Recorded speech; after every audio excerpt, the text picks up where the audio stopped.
دنیا میں آج حق کو غلط سمجھا جاتا ہے اور باطل کو اچھا سمجھا جاتا ہے، سچ کو خراب سمجھا جاتا ہے، جھوٹ کو اچھا سمجھا جاتا ہے۔ آج بری ہم نشینی کی وجہ سے، برے لوگوں کے ساتھ اٹھنے بیٹھنے کی وجہ سے آج ہمارے ایمان والے بھائی بھی کہتے ہیں کہ جھوٹ کے بغیر کام چلتا ہی نہیں، ناپ تول میں ڈنڈی نہیں ماریں گے تو کیسے ترقی ہوگی، سچ اور سچائی کے ساتھ ہم کریں گے تو ہمارا مال بکے گا نہیں۔ یہ سب شیطان کے دھوکے ہیں جس کو قرآن یہاں بیان کر رہا ہے۔ یہی تو آزمائش ہے کہ دنیا کے اندر انسان اور وہ جو کلمہ لا الہ الا اللہ کا اقرار کر چکا ہے وہ دنیا کے جھول جھمیلوں میں لگ کر ویسے ہی چلتا ہے، یا نور ہدایت جو قرآن و سنت کی شکل میں ہے، ہدایت کی جو روشنی ہے، اس روشنی کے ساتھ اپنی زندگی کو گزار رہا ہے۔ اللہ ہمیں سچا پکا مسلمان بنا کر رکھے، ہر وقت حق حلال کی کمائی نصیب فرما دے۔ آگے اللہ فرماتے ہیں کہ جب یہاں دنیا کے اندر ایسے لوگوں کی ہم نشینی شیطان کے ساتھ ہوگی تو شیطان کبھی اچھائی کی ترغیب تھوڑے ہی دے گا، وہ تو ہمیشہ ایسے چیزوں کی ترغیب دے گا جس سے دنیا بھی برباد اور آخرت بھی برباد۔ تو اب یہاں پر جب انہوں نے ایسی زندگی گزاری ہوگی تو قیامت میں کوئی کام نہیں آئے گا۔ اسی کو اللہ تعالیٰ آگے فرماتے ہیں وَلَن يَنفَعَكُمُ الْيَوْمَ إِذ ظَّلَمْتُمْ أَنَّكُمْ فِي الْعَذَابِ مُشْتَرِكُونَ، اور ہرگز کچھ فائدہ تم کو آج کے دن نہیں ملے گا جبکہ تم ظالم ٹھہرے تھے، اس لیے کہ تم دنیا کے اندر تکلیف میں ایک دوسرے کے شریک سمجھتے تھے، تو اب عذاب میں بھی ایک دوسرے کے شریک رہو، یہ اللہ کی طرف سے ہوگا۔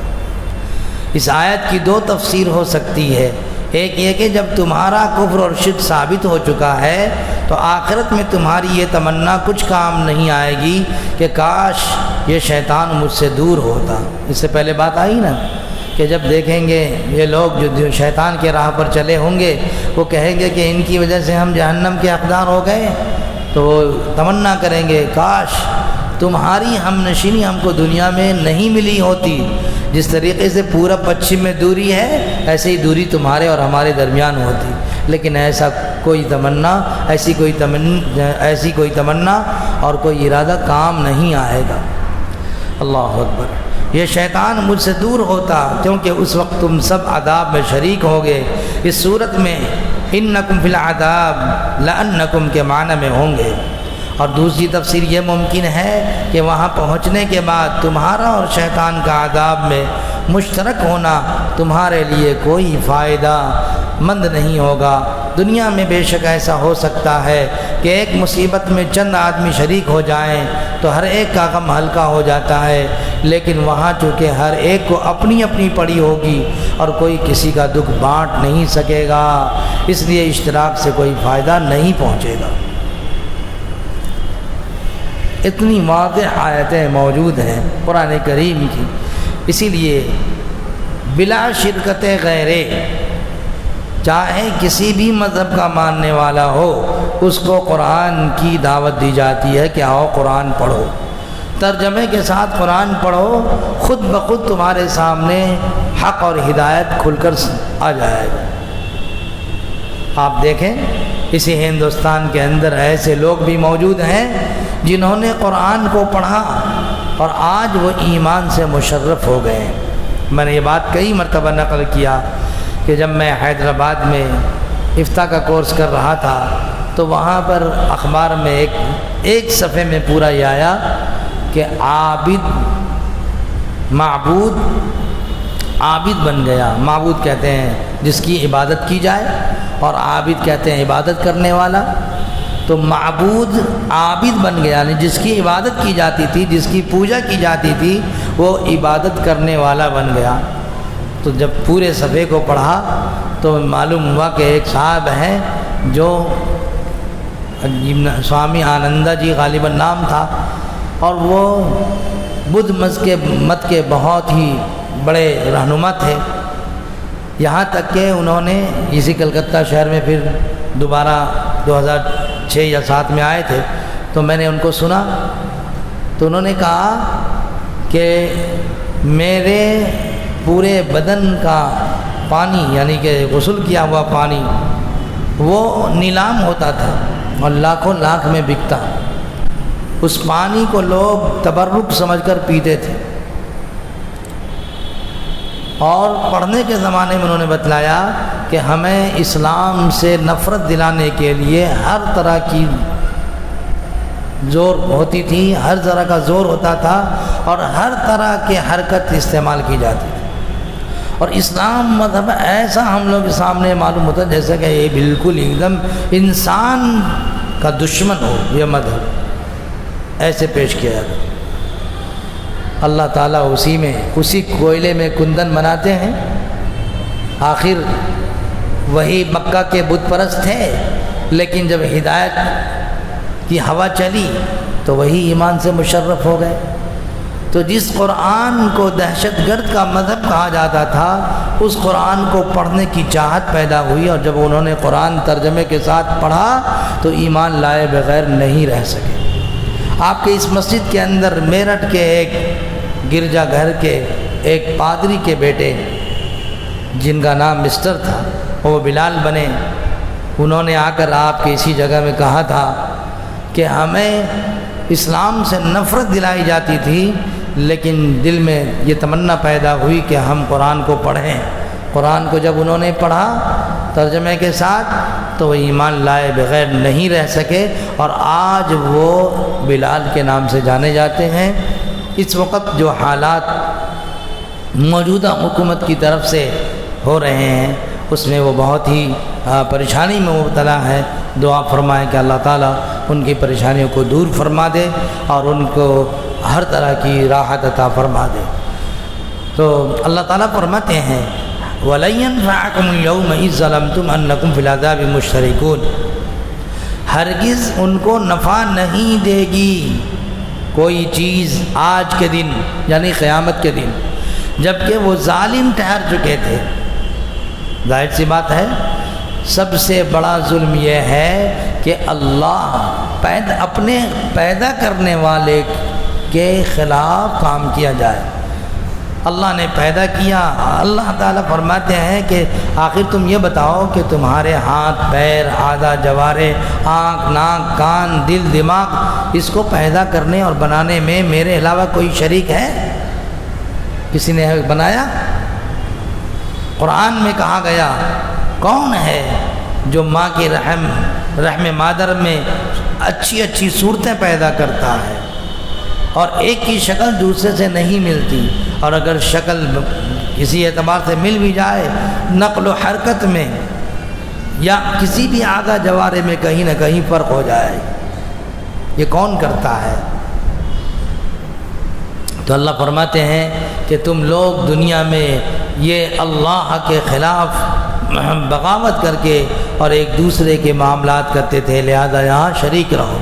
أَفَأَنْتَ تُسْمِعُ الصُّمَّ أَوْ تَهْدِي الْعُمْيَ وَمَنْ كَانَ فِي ضَلَالٍ مُّبِينٍ۔ یہ تو ان لوگوں کی حالت بیان کی گئی۔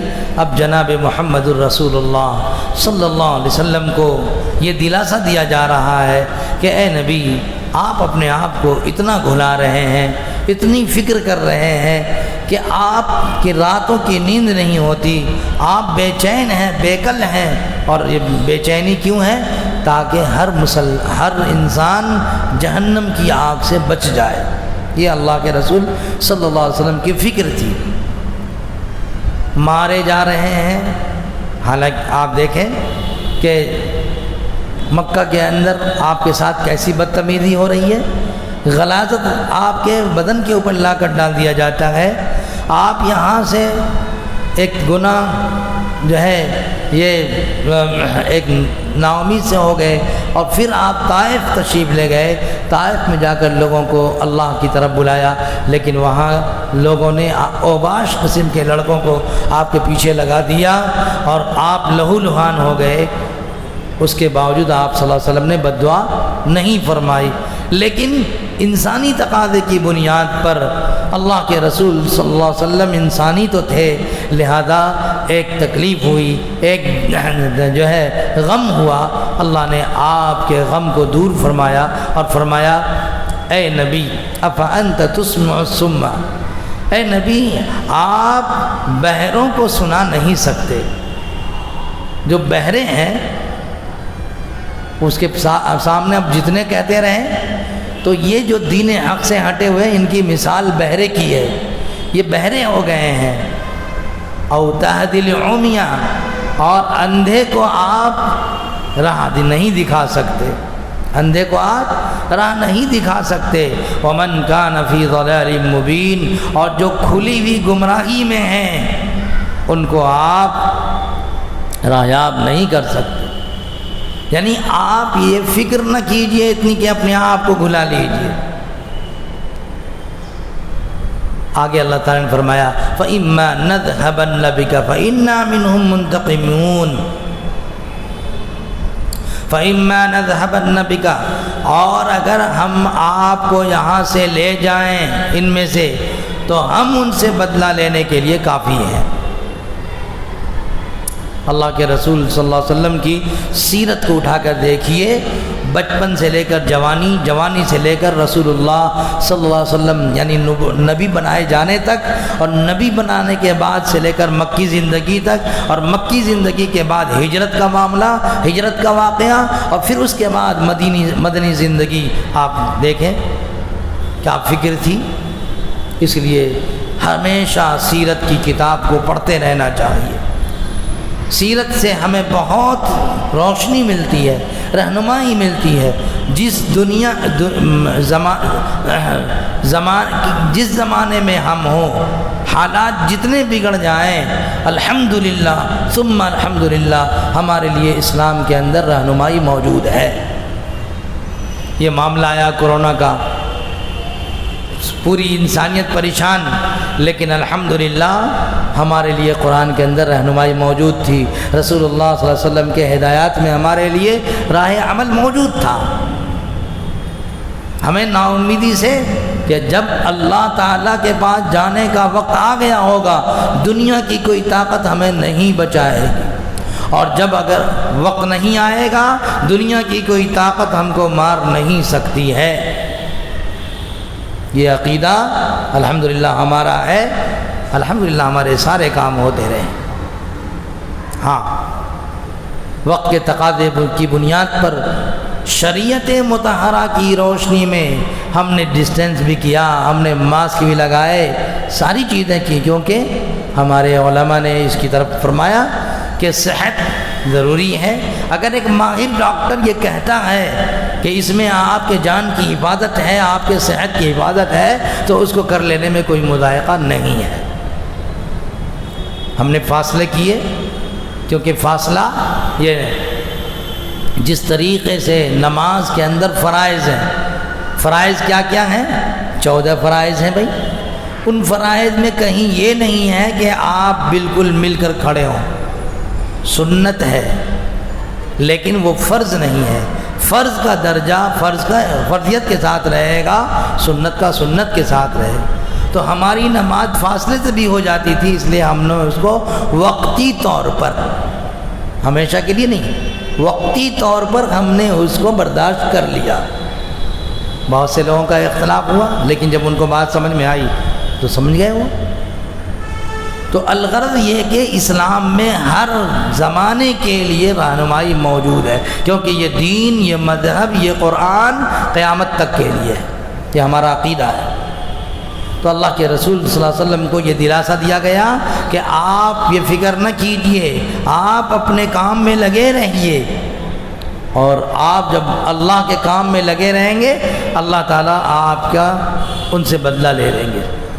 یہ وعدہ قرآن میں اللہ نے فرمایا فَإِمَّا نَذْهَبَنَّ بِكَ، پھر اگر کبھی ہم تجھ کو یہاں سے لے جائیں تو ہم ان کو ان سے بدلہ لینا ہے، ہم ان سے بدلہ لے لیں، چاہے دنیا میں لیں چاہے آخرت میں لیں۔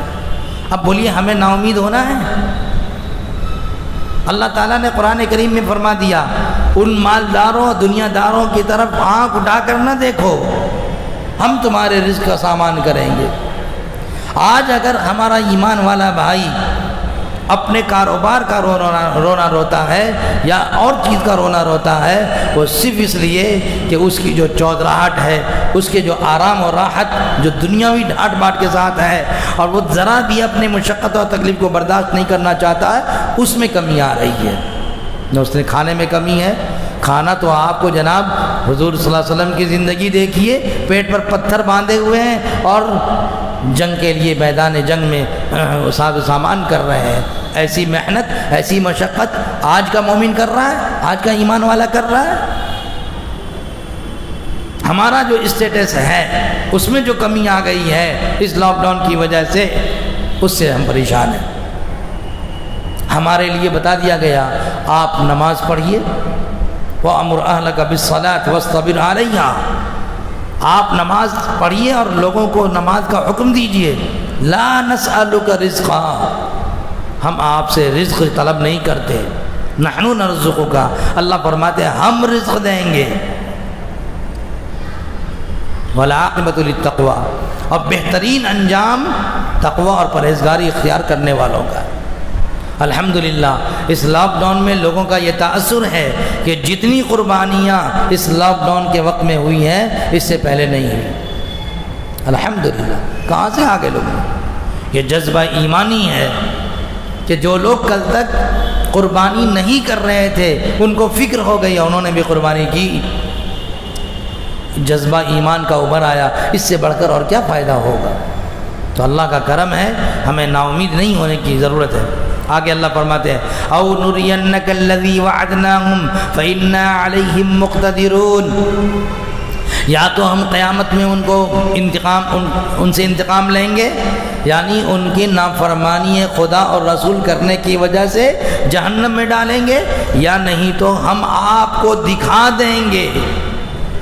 او نرینک الذی، یا تو ہم آپ کو دکھا دیں گے اس چیز کا جو ہم نے آپ سے وعدہ ٹھہرایا ہے۔